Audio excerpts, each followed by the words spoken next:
Hey, your pal Mike Shea here from Sly Flourish, here with another episode of Sly Flourish's Lazy DM Prep. In this weekly show, I go through steps from Return of the Lazy Dungeon Master while preparing for my Sunday D&D game. In this case, I am running the hardcover D&D adventure Rime of the Frost Maiden. This show, like all of the work of Sly Flourish, is brought to you by the patrons of Sly Flourish. You too can become a patron of Sly Flourish by going to patreon.com/slyflourish and signing up. Patrons get access to early videos and early release information for other products that I'm making. They get access to Sly Flourish's Uncovered Secrets and Sly Flourish's Adventure Generators and a number of Sly Flourish exclusive adventures. So you get lots of material by supporting me on Patreon, but most of all, you help support shows like this. So yes, last week we are deep into chapter 2 and big things are happening. And the big work we're all going to do today together is take a deep look at the Black Cabin, the adventure of the Black Cabin, because that is where the characters are going. But let's take a look at our notes from the last game and see what happened. They were right at the tail end of the Cackling Chasm. They had gone into the Cackling Chasm to recover the Heart of the Id Ascendant, which is an artifact that you can bring back to the Id Ascendant, and the Id Ascendant can repair itself. And that way, Perrin's Mind Flayer family that he now has could fly away. And so they were on their way out and they got attacked by, so they saw, our friend Shadowhawk saw that the Knight's Kiss has learned that he's got a illithid parts in his head. And they're like, maybe we shouldn't kill him. Maybe we should just capture him. So that's like a little thread I'm kicking down the road. And then they got attacked by Orlo Skywatcher, a Goliath who had been taken over by Chardalon, kind of hinting at the dangers of Chardalon. He had Chardalon body modifications that made him kind of Goo Bird. So they then return to the Id Ascendant, and there's a big question. Perrin, who one of the characters, is making a big choice about does he go with his family on the Id Ascendant or not. He's kind of thinking of going with them. And I think what I'm going to do is I'm just going to keep pushing the Id Ascendant's departure out so that he can make that choice closer to the end of the campaign if he wants, right? If the player is kind of done with Perrin and wants Perrin to go away, then we can do that right away. But if he wants to continue to play Perrin, and I think we like Perrin, we like the character a lot. So I'm going to talk to Jay, the player, and say, do you want to step away from Perrin, or do you want to keep playing with Perrin? You know, from a story element, we can work the story element so that he can continue to play Perrin, but can still fly off on the Id Ascendant, because I think that'd be a really fun ending, right? Is that it's sort of like Close Encounters of the Third Kind. He takes a little Mind Flayer hand, and he walks onto the ship, and they fly away. And then he becomes a Mind Flayer as the tentacles go to his eyes and ears. Don't tell him that part, though. They returned to East Haven. They got the Book of Dazan. They got a bunch of quests spilled out to them, right? And probably too many. I think I spilled too many quests. But they had all of these quests spilled out, and they made the choice. Ilda got her father's note, and that freaked her out. And she's like, I need to go there. She's like, we're going to go talk to my dad, but we're probably going to have to go kill him, just so you guys know. And they thought they were going to do that right away. And then they heard about Macradius and the Black Cabin. They said, if there's a way for us to get rid of the Endless Night, that's a big deal. Like that talk about helping the people. That could really help the people. So I think we want to do that. So they ended up choosing finding Macradius and the Black Cabin. That's where they went. But they had some good role play scenes. They had a lot that went on. It was a really good sort of transition time here. I might drop in a little bit of downtime. You know, I might give them that, like, they have a couple days in East Haven before they're going to head out to the Black Cabin. Is there anything that they would have wanted to do? So I think that there's some things that we could do. And then we'll probably jump into an interesting random encounter. So let's take a look at the secrets. I checked off secrets as I ran them. Old ones, travel deep in the Underdark. I did that. Knight's Kiss, one Shadowhawk captured. Yes. Creature named Anjuk. They did not get the Anjuk creature, the missing bell. I don't think all of this info got spilled yet. I don't think it did.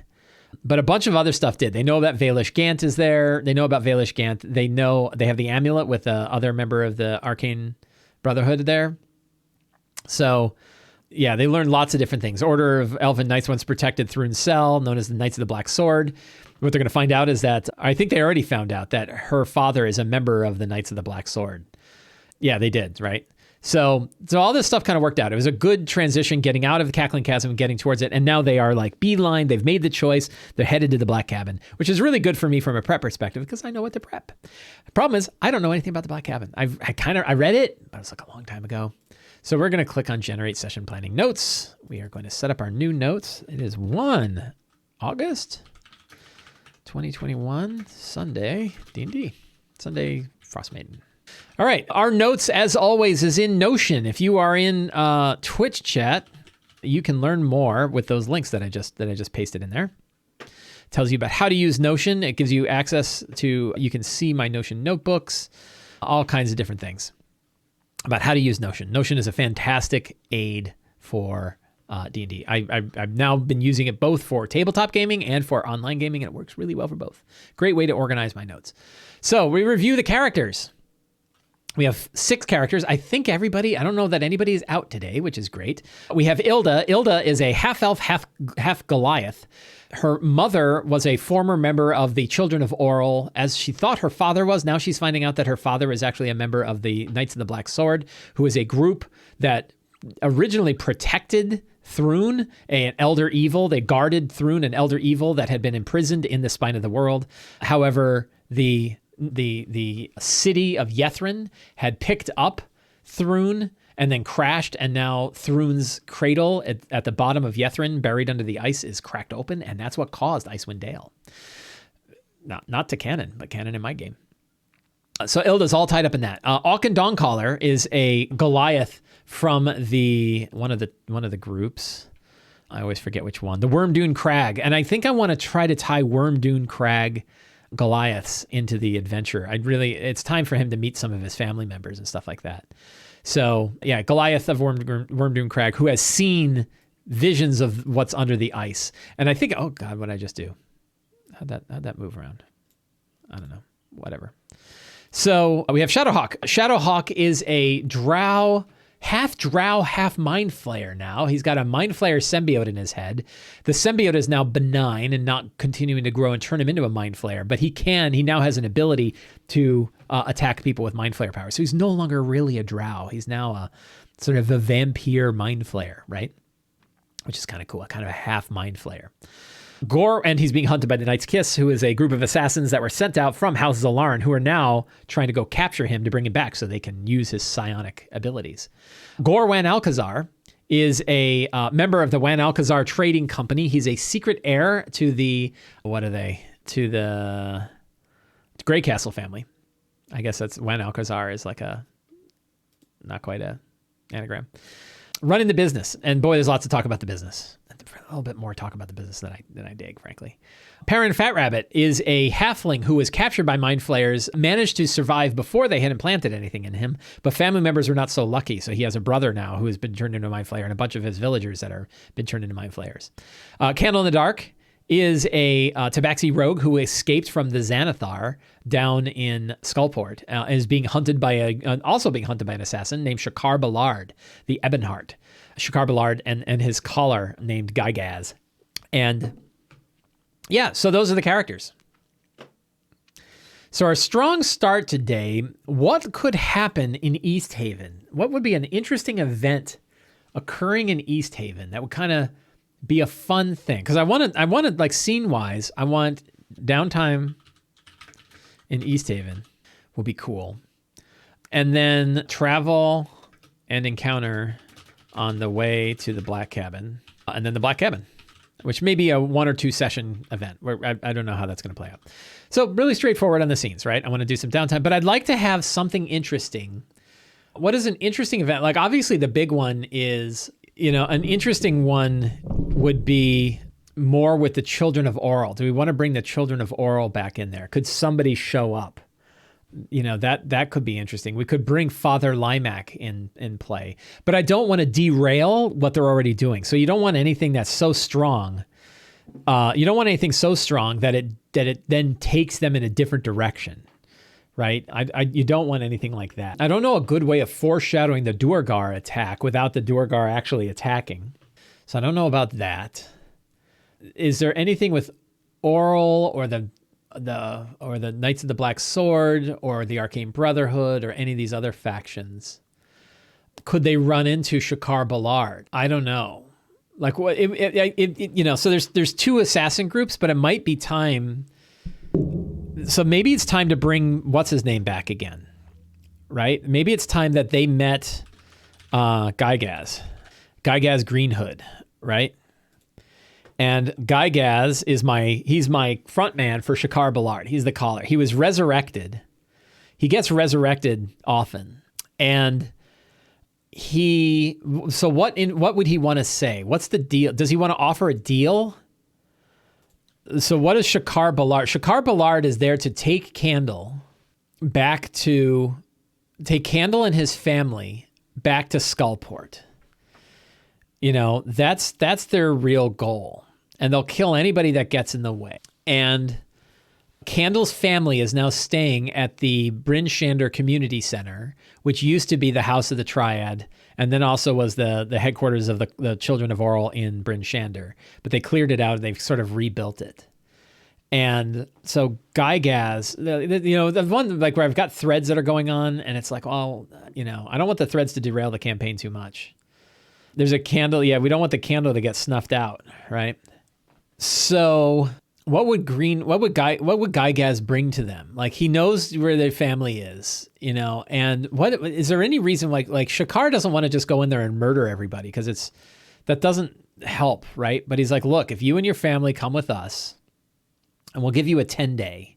Could he offer, like, we know you've got things that you're working on here. Why would he be nice about it though, right? Like, we know you got things you're working on here. We'll give you a 10-day. And if you don't, if you and your parents don't come out in a 10-day, we're going to go in there and no one's going to survive. Everybody in the community center will be killed, right? Why would he give him a 10-day though? Why not say, you got to come with us right now? But there could be a reason. So maybe Shakar has found something he's interested in here in 10 Towns. Yeah. The other one is like, maybe it takes, like, Shakar's not going to go in by himself, and it's going to take him that amount of time to get together, the people he needs. Like, he's cut off from getting assassins from other groups, but he's hiring thugs and bandits and other assassins, right? What if he warns them about the Duergar? That could be interesting. The whole, a lot of kind of interesting stuff. So I think we're going to go with that. We're going to just punt, right? And the punt is, come, you and your family. I guess, one other issue is, like, they can't get out. Like, the pass is frozen. Like, Shakar can't get out of here any more than anybody else can, right? So, but does Shakar know, the ICE isn't going to ask, how about that, right? Like, this isn't going to last forever. Could Shakar have a way out? I don't think so. Like, he could. Maybe he's got a portal. When the pass is open, you and your family are going to come with us. If you don't agree, we're going to kill everybody. We're going to kill everyone in the BSCC. That's a strong message. Yeah, could there be an airship or some other way in 10 days? But I think an approach is, like, that they want to, they want an agreement. Like, they don't want to grab Candle, because, like, what good is it if they grab Candle and his family and then have to hang on to him for 6 months while they wait for the pass to open up? But what's their other approach? Is Shakar just there to kill him? He's not just there to kill them, right? I think the Xanathar wants them returned, right? If you die, only your folks will come back, and the Xanathar will not be pleased about this. I don't know. It's it's a tricky. I got tricky bits. Too many assassins around for one. The gate that opens up in 10 days. Yeah. So it's possible that, like, maybe then Gygax isn't going to say this, but, like, we're working on another way. We're working on another way. And if that comes to pass, you're coming with us. So maybe he wouldn't say, like, we've got a gate and we're gonna get out. But, like, maybe maybe it's clear, like, the Xanathar doesn't want you dead. So meeting with Gygax. I think we'll come back to that. So secrets and clues. So what are some secrets and clues? We can tie a bunch of secrets and clues to this. So the Xanathar doesn't want Candle or his family killed. The Xanathar wants them returned to Skullport, but that's not going to be good. What else? Shakar is working on alternate transportation out of Icewind Dale, but it could take a 10-day or more to line up. So I think that's a couple of things. What other? The Duergar are building a huge war machine to destroy 10 towns. What if the players find out that Gygax needs them alive and blackmail him into service? That would be interesting. What could they possibly get on Gygax that would make him switch? against the Xanathar. Like that's it better be severe if you're going to do that. The artifact Macradius found came from the Lost Spire, and thus from the ancient Netherese city under the ice. That is good. The Macradius' artifact is powered by the, what's it called? The Mythallar inside Yethrin, which in turn is powered by Thrun in his cradle.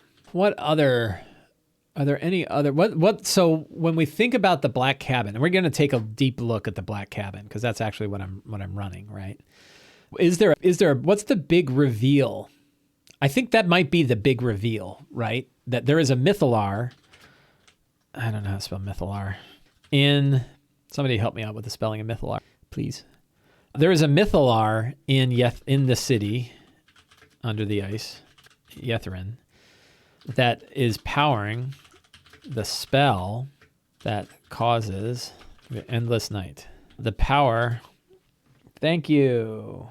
And then we'll add that to dictionary. Add to the dictionary. Yay. Cool. A word. The power of the Mythallar is only 1/2 of the magic of the endless night. The other half is a very powerful spell. So where do we learn about the Codicil of the White? So the Codicil of the White is the book that contains this spell. Who knows that? So that I bet I know who knows that, and that would be the knights know about the Codicil of the White, the Book of Magic held in Grimskull. The Book of Magic held in Grimskull, now in the hands of Auril herself. The knights believe that Thrun is more powerful than Auril, and that if Thrun kills Auril, they will be stronger. They will become a god. That's an interesting secret. Sometimes secrets just come to you and you're like, hey, that's an idea. 1, 2, 3, 4, 5, 6, 7, 8, 9. One more secret. So these are cool. The problem is these other ones, they're not going to learn about them until they get involved with the Knights of the Black Sword. But they can learn about Netherese stuff. Is there other interesting Netherese lore that we want to dump that they could learn from the piece?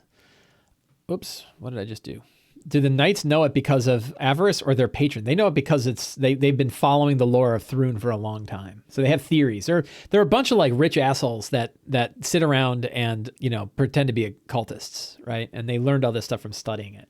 They're like the magicians in Jonathan Strange, right? They don't practicing magic is no, but we study it, right?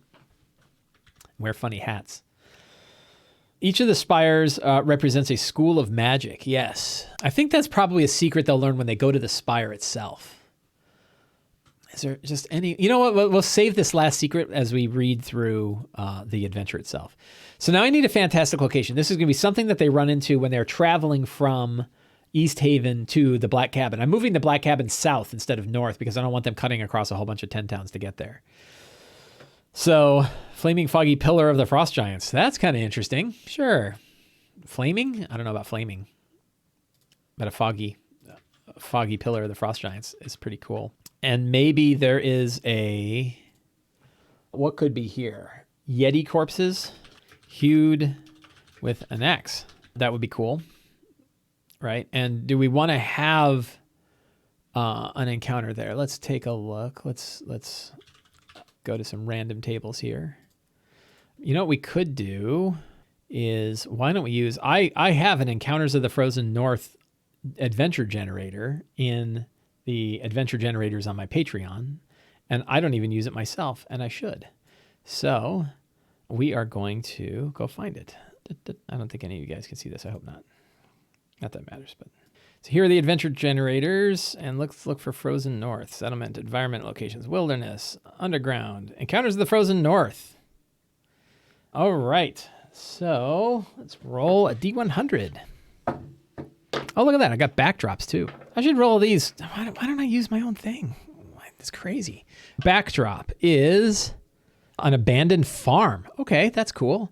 Monument is a dragon skull. Dragon skull in an abandoned farm. That's kind of cool. I like that better, right? Instead of this foggy. I like the Yeti corpses. But boy, I should have used that other one. This is great. And then I need a D100. Kitty, not now. The dice are not your toys.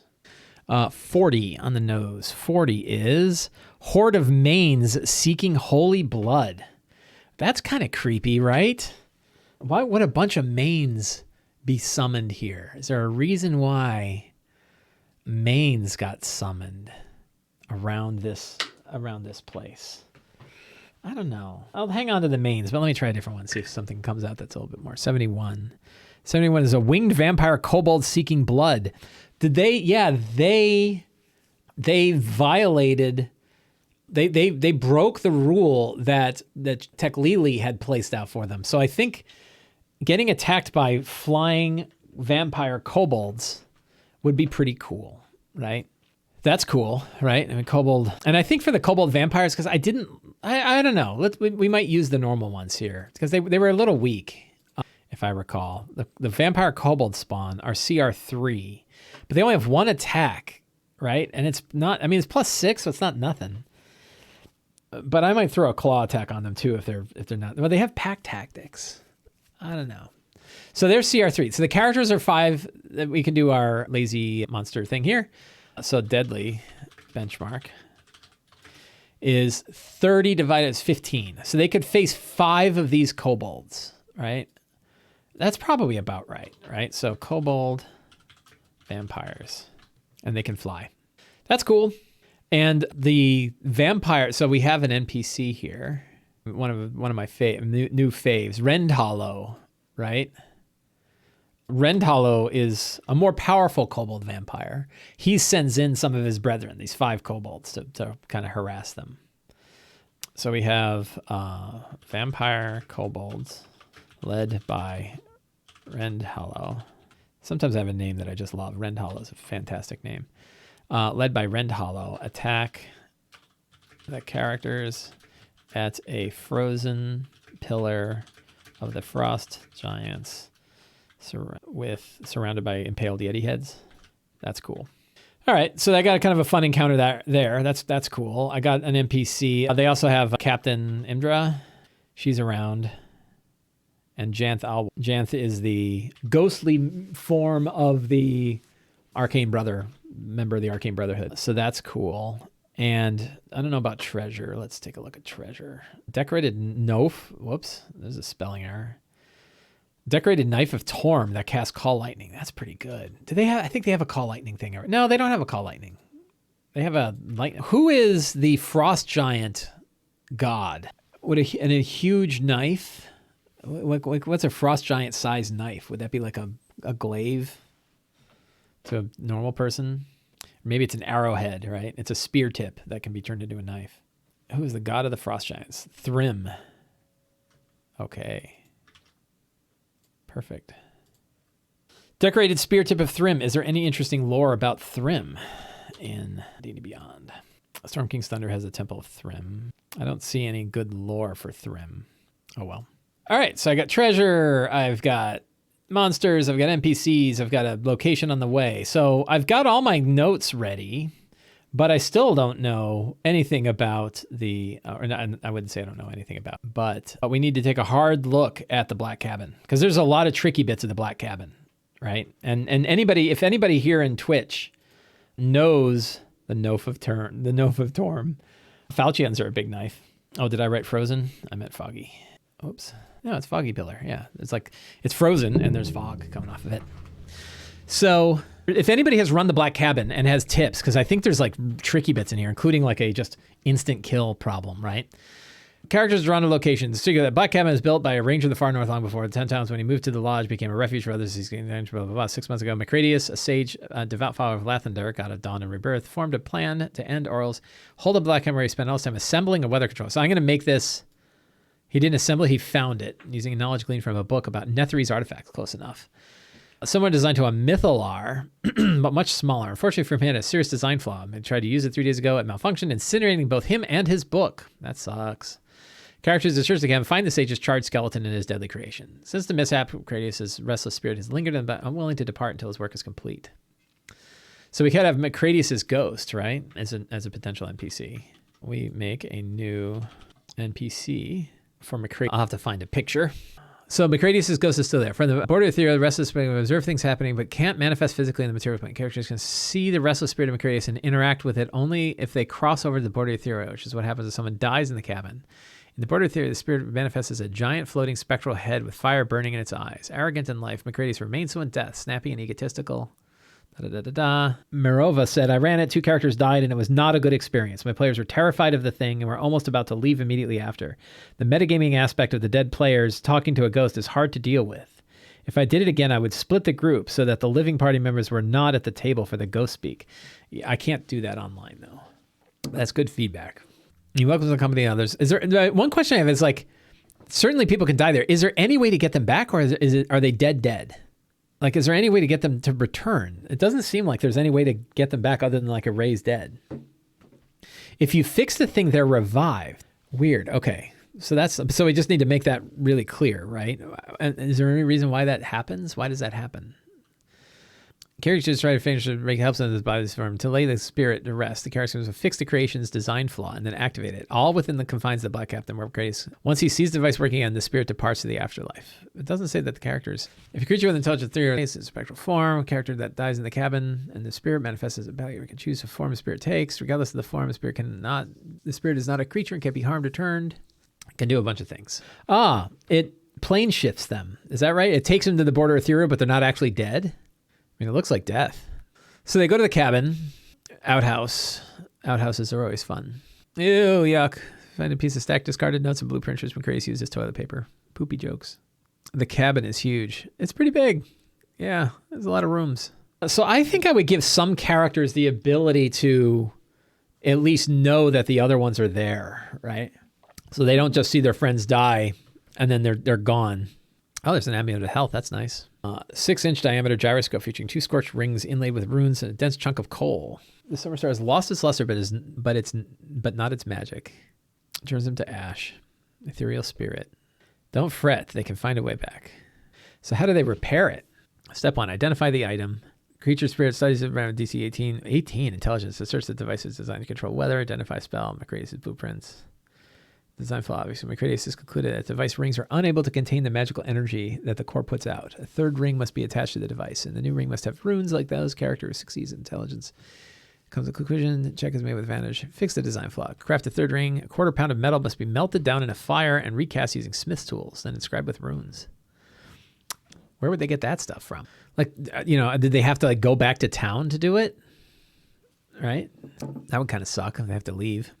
Character must attune to Summer Star while holding the device. The attuned character can use the control can cast the control weather spell without the need for a character with Summer Star to be outdoors. After the Summer Star ceases to be magical, the spell lasts for the duration or until the character's concentration ends. Macradius knows what must be done to fix the device. Can't activate the enemy because he's dead. If no one can attune, there's a workshop room in the place. Okay, cool.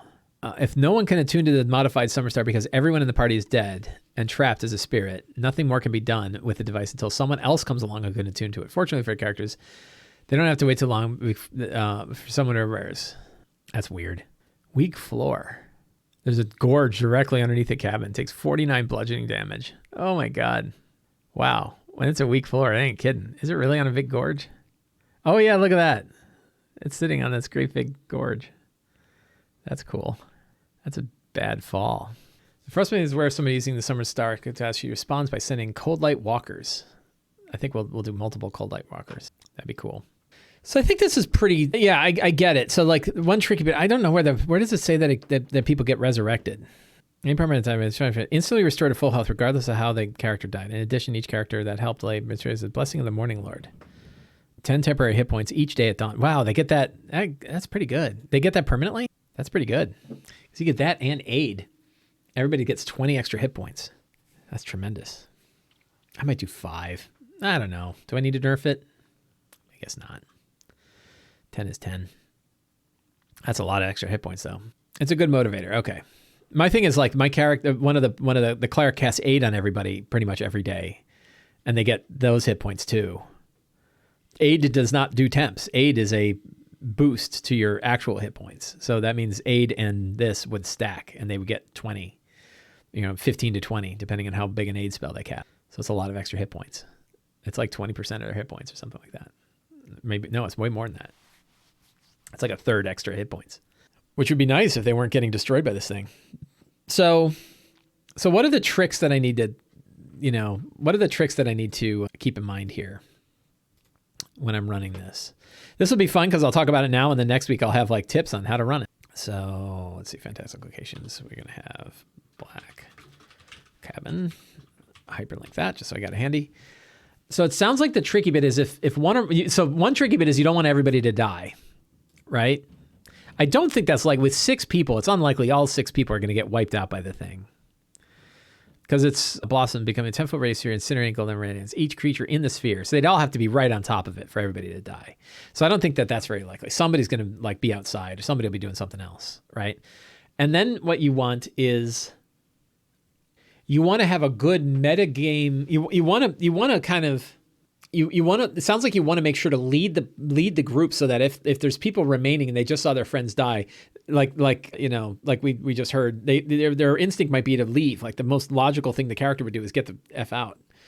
We don't want to do that though, right? We want them to stay. So then the question becomes to the spirits, like your friends look like they're going to leave. What do you do to try to convince them to stay, even though you can't directly speak to them? Like, how do you convince them you're still there? Make sure to show the players after the explosion that the thing won't just explode again. Give them the leeway to actually interact with it. Yeah, that's a good point, right? Like once, like see, like the runes are all glowing and then they flare out, and then I don't mind kind of just telling people things like, because you are trained in Arcana, you can tell X, right? You can tell that whatever energy was stored in this thing is no longer there, or it's refreshing, but it's going to take some time. It can be safely manipulated, right? Just tell them. So that can work. Yeah, but I think it's cool. And then, so let's look at Cold Light Walkers just for this final encounter here. It looks like it could be a fun one. I've heard people that say they really like it. Is there a theme to this adventure? So like Macradius is from Macready from The Thing. There's no real thing going on here though. I love Cold Light Walkers. They're challenge 5. So 3 of these would be a good challenge against the group instead of, right? And I think they are really nasty. Yeah. Yeah, they can blind and then they slam and cold ray. Look at this slam. Oh man, these guys are awesome. I like monsters that do real damage. They are undead, so they could be turned. Although they have wisdom. I would probably give them advantage on their save too, because they're under them. And who would they be? So they would be dead people. Who are people that they've seen that are dead? There would be sacrifices of Oral. Oh, the hanging woman from, yeah. Whoops. So a cool thing to do with Cold Light Walkers is find dead NPCs and make them dead NPCs. So one of them could be from the last session, Orlo, right? So Orlo Skywatcher could be one. Then there was it's going to be hard to find. It was in Targos. So how do I search for Targos? Where do I search? Quick find. I should have a bunch of notes from Targos. Let's try this one. So they're in Targos. Mother Nora Icehand, right? Yeah. She was great. She died. She was hung. So Nora Icehand, Mother Nora. Is there anybody else that they killed or that they saw die who could have been turned into a Cold Light Walker and sent against them? Thumper. Thumper returns as a Cold Light Walker. Hop eyes. That would be hysterical. I might do that. Thumper is a Cold Light Walker. I might have to do that. That's pretty great. It could be. Actually, better would be the Druid, but Thumper's pretty great. Thumper as a really kick-ass Cold Light Walker would be pretty awesome. Anyone killed by the Ice Killer guy. Yeah. Ravison, right? Would make sense as a Cold Light Walker.